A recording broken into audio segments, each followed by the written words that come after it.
He had that shoulder shimmy. He had the, You know what I'm the saying? shoulder going. Yo, Yo, what's going on, beautiful people? I'm Nate here. It's Kev. Yo, we are GamesMusicLyfe. So, we're back with a review today for the Lil Uzi Vert project, man. Titled Love is Rage 2. Love is Rage 2. Yeah. I'm surprised this came out. I'm going to tell you why. I didn't think he was going to come out with a project. I thought he was going to ride the wave of the EXO tour life and the whole Uzi Vert, that whole thing, his whole wave. I think he was going to ride it out. I did not expect a project. No, I knew he was going to have to come with a project. I mean, because I listened to Love is Rage and I listened to Lil Uzi versus the World or whatever. Okay.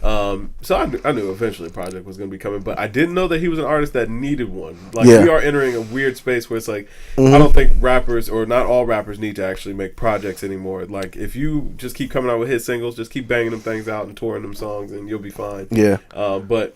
You know, hey, huge singles. Though. People have been asking for this album for a long time. They have. We finally got it. They have. Yeah. I will say though, getting into it, I mean, the kids love him. Yeah. You know, but I think for me, I kind of put him in the pocket of like the XXX Tentacion and some of the other guys who were like sticky things. That, you know, he had the blouse on, he had the upside down crosses, and all the piercings and everything. And I'm like, does it to the point where his art is going to be superseded by his act? You know what I mean? So when I listened to it, and I got into the project, I'm like, I wasn't expecting to hear him play melodies the way he did, which I kind of could appreciate because I told you I was rocking it. Yeah, I was listening to like, yo, he's rocking right now, man. Some of the songs that stood out to me, one of them was the Dark Queen was very dope to me. The Unfazed track with The Weeknd was dope. But don't think about Weeknd though. Like, how much longer are we going to accept the fact that he's doing every damn drug in every song? You know, I think it's lies. Yeah, I do too. You'll be damn good at all them damn drugs, Weeknd. I'm on to you right now. Yeah. But that song was dope. The song with Pharrell was very, very good. Yeah. And then of course EXO Tour Life, which is my jam. I get the shoulder shimmy going on that one. But you know, like getting into it, man, I really didn't expect him to play on melodies the way he was playing it. To me, it's like it sounded like Uzi was in a decent space as far as making music. But one thing I will say though is like he makes upbeat songs, but they are super dark.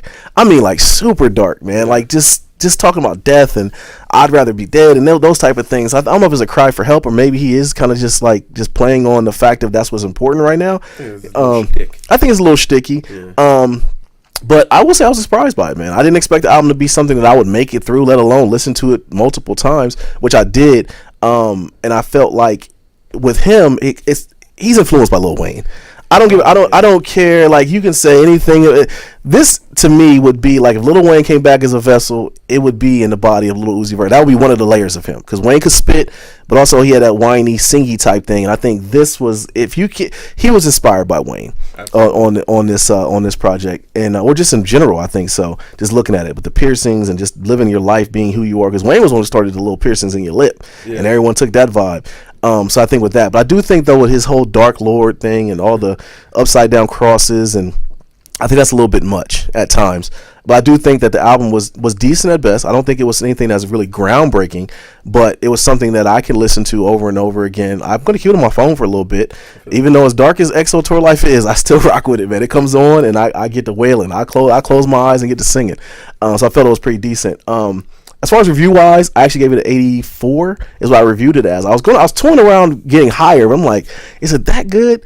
I guess more so is his first project. It's the album he's been making all his life, so I do think those albums are always going to be elevated a little bit more.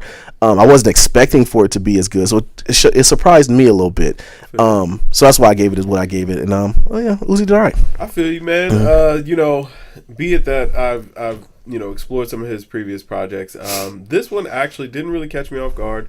One thing I will say, to touch on that point that you made, like, man, listen, pay Wayne. Somebody give Wayne his check because these kids are out here, man. They're existing in his lane. Absolutely. When I hear a lot of this, it feels like the music that Wayne thinks that he's making, and I hate to say it like that, but like Uzi's ability to manipulate his voice, use vocoders or auto-tune, whatever the case may be, he's able to really do it well and find great melodies in a lot of these songs and really carry these songs, bring a lot of energy to them. In the same way that Young Thug would, but not in such an awkward way. Like Uzi's vocals on here throughout the whole album, they're just so digestible. Like these melodies are just infectious. Like they catch your ear immediately. Yeah, and it's something that hey, get them shoulders shimmying. Yeah, get them shimmying. I told you, rocking back and forth, get you out of your head to the point that it don't even matter what he's saying anymore because it's like you're just so caught up in the sound and the vibe. Yeah, and I felt like this whole album was just one big vibe. Yeah, with it. I thought he sauced up on a lot of these songs. I like sauce it up, man. That 444 plus 222. Though I hate the title. Yeah, I thought that was actually a pretty good song, man. Yeah. I thought Pharrell came in here, man. He was sounding about 20 years younger. Yeah, he was. You know Pharrell's a vampire anyway. Pharrell is a vampire. Yeah. He is a vampire. But I felt like he really kind of paired up well with Lil Uzi Vert on here, which I didn't know that would work, but they made it work, man. Yeah. The Weeknd, of course, it sounds good. I feel like Uzi is one of those artists that you can literally just pair him with anybody. And right now, his sound is so popping. He's in such a good pocket that he can make anything sound good. Yeah. Now, to that point, though, I did kind of feel like after a while, this album sounded like a run-on sentence. It did. Yeah. With it, he's got a really good sound, but he maybe stays there a little too much. I maybe would have liked to have heard him maybe venture out a little bit more, man. Maybe have a little bit more variety in the album. A lot of the songs really sound the same, just kind of lathered in synths, and they really are carried by the melodies. I wish that there were more pauses, breaks, more sounds out there that became a little bit more interesting. Like, I mean, you can only ride on that echoed so many times. Yeah. You know what I'm saying? Like he's riding that out. He's riding that out to the end. So that would really be the only knock I would have on here. But overall, I feel like it is a great album for the summer. Absolutely. I don't know if in 3 months I'm really going to want to hear anything here anymore. But for what it is today, I thought that it was a really good project, man. It rides. It goes across the boards. And like I said, man, the kid has a unique talent for finding melodies, man. Yeah. He's in a great pocket there. So with it, I was actually right on par with you, man. I rated this out of the 84 as well, man. Okay. Worth the listen.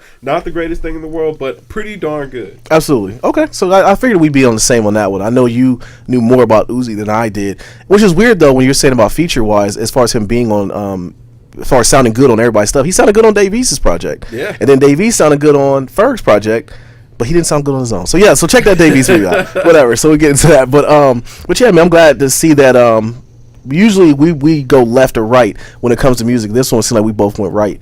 So yeah, let us know what you guys think. Was he too high, too low?